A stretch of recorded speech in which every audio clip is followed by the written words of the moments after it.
मोनिका सूद जी, आप कुछ बता रही थी कि किस वो महिला कौन है, कांग्रेस में क्या पद है उनके पास, वो एक बताइए। क्योंकि जो बात सिद्धार्थ भाई ने कही वही बात प्रियंका जी ने कही कि हमको पता नहीं, बाहर का था, अपन किसी ने भेजा था, कौन था, कांग्रेस को कुछ नहीं पता, मंच की कोई भूमिका नहीं। मैंने अभी सिद्धार्थ जी आप भी सुनिए जी। 5 घंटे पहले की ये खबर है, जो कि ये वीडियो आया है, उसमें मंजुलता मीना जी हैं जो अध्यक्ष हैं जयपुर की, उन्होंने, महिला कांग्रेस की, उन्होंने कहा है कि ये अपनी और महिलाओं के साथ मिलकर कहा है, नारे लगाते हुए, कि मोदी तेरी कब्र खुदेगी और हम ये बोलेंगे, हम ये माफी नहीं मांगेंगे और हमें माफी मांगने पे कोई मजबूर नहीं कर सकता, जो हम कह रहे हैं सही कह रहे हैं। ये वीडियो सिद्धार्थ जी देखिए तो मिल जाएगा। सिद्धार्थ जी, मंजुलता मीना महिला कांग्रेस की अध्यक्ष जयपुर की, तो ये है। और एक बात और आपको बताना चाहूंगी अमिताभ जी, बड़ी अभी 15 मिनट पहले की न्यूज है। आपको पता होगा 2-3 दिन पहले मोहम्मद मोकिम करके एक एमएलए थे, जिन्होंने सोनिया गांधी को चिट्ठी लिखी थी कि जो पदाध्यक्ष है, जिनके नेशनल प्रेसिडेंट जो होते हैं कांग्रेस के प्रेसिडेंट, उनको हटा के, मल्लिकार्जुन जी को हटा के आप प्रियंका गांधी जी को वहां पर लगाया जाए, क्योंकि वो मतलब एक तो महिला हैं और ऊपर से अभी मतलब थोड़ी युवा पीढ़ी को ज़रा प्रोत्साहित करेंगी। और आज सोनिया गांधी ने उस एमएलए को एक्सपेल कर दिया है। जिस पार्टी में, आप देखिए, जिस पार्टी में कोई अपनी आवाज़ नहीं उठा सकता, उसको आप सोचिए। मैं अपने थोड़े दिन पहले एक मेरा ऐसा डिबेट था, उसमें मैं बोल रही थी कि भी बहुत वरिष्ठ नेता है कांग्रेस में, ऐसी बात नहीं है, नेता वरिष्ठ हैं, पर उनको तो बेचारों को आगे आने का मौका दिया ही नहीं जाता। वो तो सोच नहीं सकते कि वो आगे पहुंच सकते हैं। और दूसरी तरफ देखिए, अभी ये सिद्धार्थ जी बोल रहे थे कि नड्डा जी को अपनी कुर्सी छूटने का डर था। अरे नड्डा जी का तो टाइम जो था रिटायरमेंट का, वो तो था, बल्कि वो तो एक्सटेंड हो गया। सब जानते थे कि किसी ना किसी को तो अध्यक्ष बनाना ही है। पर आज मैं आपको, मोदी जी का आप देखिए निर्णय, उन्होंने 45 वर्षीय नितिन नवीन जी को अध्यक्ष बनाया। इससे उन्होंने ये सबको बताया, पूरे लोकतंत्र को बताया, कि कोई भी उनका कार्यकर्ता, कोई भी किसी भी प्रदेश से, कोई भी जो अच्छा व्यक्ति, जो अच्छा देश के लिए काम कर रहा है, वो उठ के कहीं भी पहुंच सकता है। और मोनिका जी, डॉक्टर मोनिका भी रुकना होगा, डॉक्टर मोनिका भी रुकना होगा। सिद्धार्थ जी, अब तक मेरी आवाज आ रही है? जी, मोनिका जी ने उस नेता का नाम भी बताया है, पता भी बताया है, डेजिग्नेशन भी बताया है। जयपुर की हैं, महिला कांग्रेस की अध्यक्ष हैं आपकी जयपुर की, और वो धुआंधार इंटरव्यू दे रही हैं बिल्कुल ताल ठोक के कि हमने बोला है, अपने लोगों से बुलवाया और माफी मांगने का कोई सवाल ही नहीं। एक तरफ प्रधानमंत्री की कब्र खोदने की घोषणा करने वाली महिलाओं को पार्टी ने नोटिस तक नहीं दिया, लेकिन जिस एक एमएलए ने, गरीब ने, यह कहा कि ठंड भी है और खड़गे जी की उम्र भी है और सर्दी भी है, कोहरा भी है, अब इनको आराम की जरूरत है, इनकी जगह प्रियंका जी को लगा दो, वो ज्यादा अच्छा दौड़ भाग काम कर लेंगी पार्टी के नेतृत्व में। उनको पार्टी से निलंबित कर दिया। बोले तुम्हारी इतनी मजाल, लेकिन मोदी तेरी कब्र खुदेगी, बोले तुम बोलते रहो, डोंट वरी, तुमको हम राज्य का अध्यक्ष बनाएंगे, अब आगे बढ़ाएंगे। ये तो ठीक नहीं ना। कांग्रेस पार्टी में आंतरिक लोकतंत्र है, कांग्रेस पार्टी में डिसिप्लिनरी कमेटी भी है। उसको निकाल दिया आपने एमएलए को, जिसने सिर्फ ये कहा था कि प्रियंका जी को आगे लाओ। कांग्रेस पार्टी में जो अभी आप बयान बता रहे हैं कि उस महिला ने दिया है, महिला वो पद पर है, तो ये जांच का विषय है। कल ही रैली संपन्न हुई है, तो जो जांच होगी और जो कार्रवाई होगी वो जल्द आप सबके सामने आ जाएगी। अगर ये बिल्कुल सही पाया गया तो महिला कांग्रेस जो है, महिला कांग्रेस इस पर उचित कार्रवाई जरूर करेगी। पर मुझे आप ये बता दीजिए, भारतीय जनता पार्टी के लोग जो बोलते हैं उस पर आज तक कभी कोई कार्रवाई हुई? अभी हरियाणा के अंदर विधायकों की एक मीटिंग हुई, जिसको गृह मंत्री जी जो है देश के, वो संबोधित कर रहे थे। वहां पर तो बोलने का किसी को मौका ही नहीं दिया जाता। कुर्सी को, 2 विधायकों के बीच में एक कुर्सी की जगह छोड़ी गई कि जिससे कि विधायक आपस में कोई बात भी ना कर लें। अभी राजस्थान के ही एक विधायक का वीडियो वायरल हुआ है, 40% कमीशन मांग रहे हैं, और वो आकर के बोल रहे हैं कि ये मैंने नहीं करवाया है, ये जादू टोने से जो है, जादू टोना मेरे ऊपर किया गया और 40% की बात हुई। कितनी शर्म की बात है, 40% का कमीशन, राजस्थान का विधायक। हमारी एक कार्यकर्ता जो बताया जा रहा है, वहां तो एक विधायक है, 40% का कमीशन खोरी एक मैट बिछाने पे स्कूल के उस पर आरोप लगा है, और वो कैसे खंडन कर रहा है, उस पर क्या कार्रवाई भारतीय जनता पार्टी कर रही है? भजन लाल जी कर रहे हैं जो पर्ची से चुन के मुख्यमंत्री बने हैं, उस पर क्या कार्रवाई हो रही है? जनता का पैसा टैक्स का लग रहा है राजस्थान में। आप एक बार बिल देखेंगे तो आंखें खुली की खुली रह जाएंगी जी। एक एक मैट जो है 25-25, 30-30 हजार के राजस्थान में लगाए जा रहे हैं, जिसका वर्क ऑर्डर हो चुका है, और उसमें 40% का कमीशन मांगा जा रहा है। उस पर कब डिबेट होगी? ठीक है सिद्धार्थ जी, डिबेट होगी। बिल्कुल बिल्कुल बिल्कुल। अब रुकना होगा। हमने सवाल पूछा कि एमएलए ने सिर्फ इतना गुनाह पाप किया कि खड़गे जी की उम्र हो गई है, ठंड है, कोहरा है, जोड़ों में दर्द होता है, इस ठंड में कफ बनता है, आराम करें, प्रियंका जी को आगे नेतृत्व दे दी, इतने तो कहा, किसी की शान में गुस्ताखी तो की नहीं, उसको निकाल दिया। और जो जिला की अध्यक्ष है महिला की, बोले इसका जांच करेंगे, कौन है ये, कहा अध्यक्ष। अरे आजकल तो ऑनलाइन डाटा है भैया, मोबाइल पे दिखती पूरी पार्टी। अब कोई वो जवाना की चिट्ठी डालेंगे जयपुर कि परशुराम मदेरना जरा जांच करके बताओ, चिट्ठी आई है, ऐसा तो अब जमाना है नहीं। इस पर है पूरी भाजपा, पूरी कांग्रेस, सपा बसपा, दुनिया की आरटी पार्टी सब इस पर है महाराज। मोहल्ले तक का नेता इस पर है कि वो ऑफिशियल है क्या अनऑफिशियल है, कोई घोर माठा हो रहा है क्या?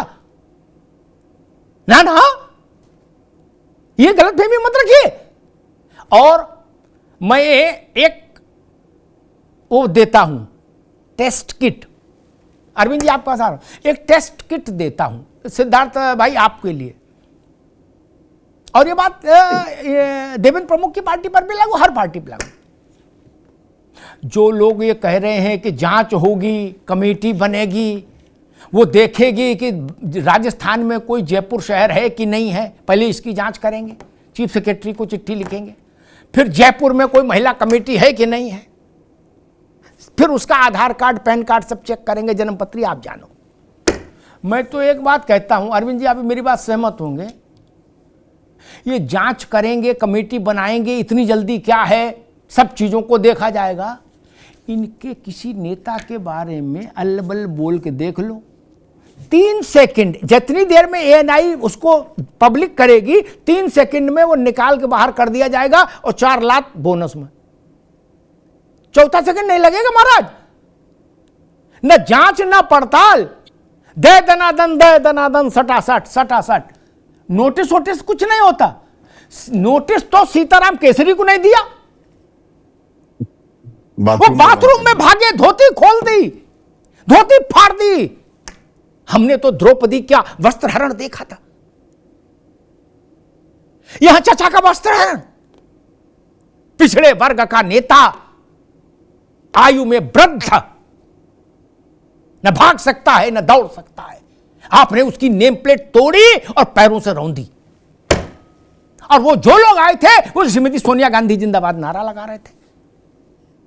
उसके बाद सोनिया जी ने टेक ओवर किया, इधर चाचा का सम्मान हुआ, उधर सोनिया जी का राज्यारोहण हुआ। यही ना सच है? वो तो भाजपा ही नहीं थे, वो तो नेहरू के समय के आदमी थे, टोपी लगाते थे पूरी जिंदगी चाचा। आपने उनकी धोती खोल दी, मतलब मानसिकता में नहीं समझ पा रहा, उनकी धोती से आपका क्या विरोध था? उनकी नग्न परेड कराने में आनंद लेना चाह रहे थे? केसरी से विरोध हो सकता, केसरी की धोती से आपको क्या समस्या थी? काहे को खोली? ये तो भारतीय जनता पार्टी के लोग थोड़े ढीले हैं उस मामले में, अन्यथा पूरे देश में ओबीसी के मामले में सीताराम केसरी का प्रसंग कांग्रेस के माथे पर बड़ा कलंक की तरह चस्पा हो जाता पूरे देश भर में। केसरी छोटे नेता नहीं थे मित्र, ये तो भाजपाई उसको भुना नहीं पाए। अरविंद जी, मैंने आपसे एक प्रश्न कहा था कि जरा चेक करवा लीजिए। मैं मानता हूं कि सिद्धार्थ भाई, ये कांग्रेस के लिए कह रहा हूं कि जिस दिन से राजीव, मेरे शब्द को गौर से सुने, जिस दिन से राजीव गांधी जी ने भारत की लोकसभा में मंडल कमीशन की सिफारिशों को लागू करने के लिए जो बिल विश्वनाथ प्रताप लाए थे एज प्राइम मिनिस्टर, उस बिल के विरोध में 1.25 घंटे भाषण दिया और कहा कि ये मूर्खों को आरक्षण देंगे तो देश नाश हो जाएगा और ये आरक्षण कैक्टस है, और तमाम अच्छी अच्छी बातें कही थी उन्होंने ओबीसी के लिए। उसके बाद से भगवान का नाम लेके, ईश्वर को हाजिर नाजिर मान के, मानसरोवर का जल और उसके ऊपर तुलसी दल हाथ में रख के, क्या कांग्रेस को कभी 272 सीटें नहीं आई लोकसभा में, नहीं आई। अरविंद जी ठीक कह रहा हूं?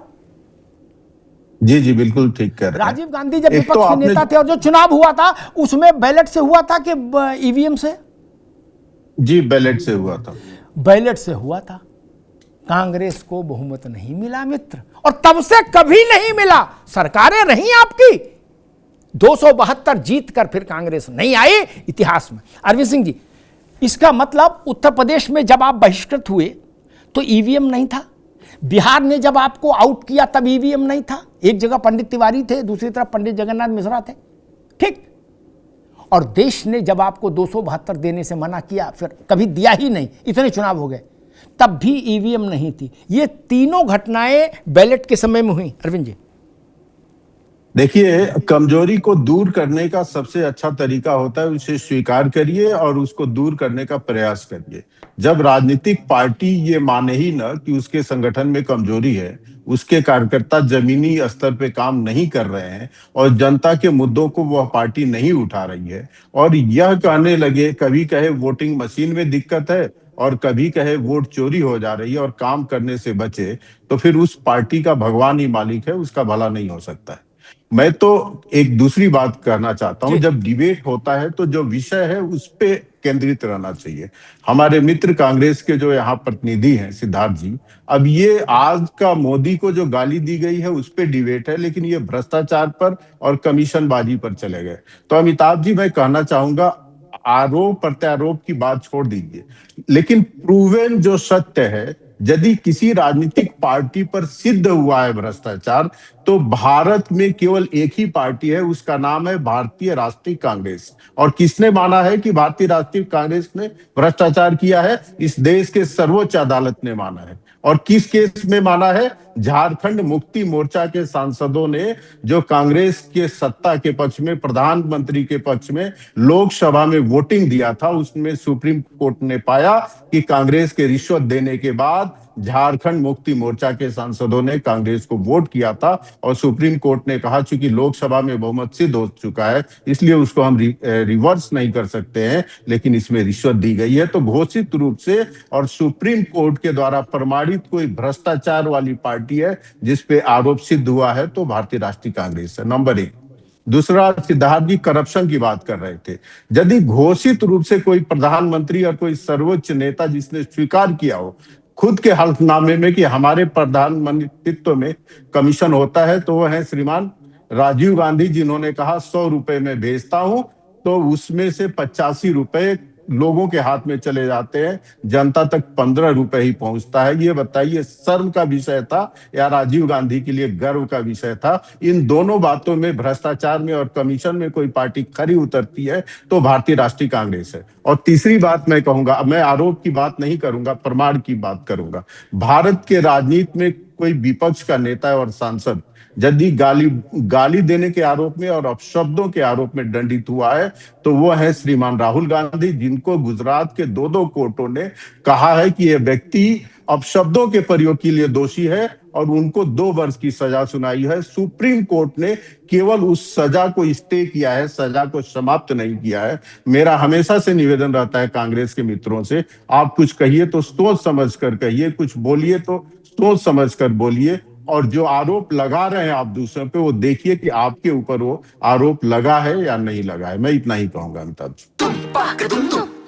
अरे श्रीमती जी, कुछ तो सस्ता लो, बचत करो। नहीं श्रीमान जी, सब बढ़िया लो, रहने दीजिए। इसमें क्या खास बात है? थोड़े में ज्यादा स्वाद, यही तो है इसकी खास बात। वाओ मामा, क्या स्वाद है? अरे मेरे राजा, राजा मसाला अब छोलिया हो या लोबिया, सफेद चने या काले चने, सब कुछ मजेदार बने।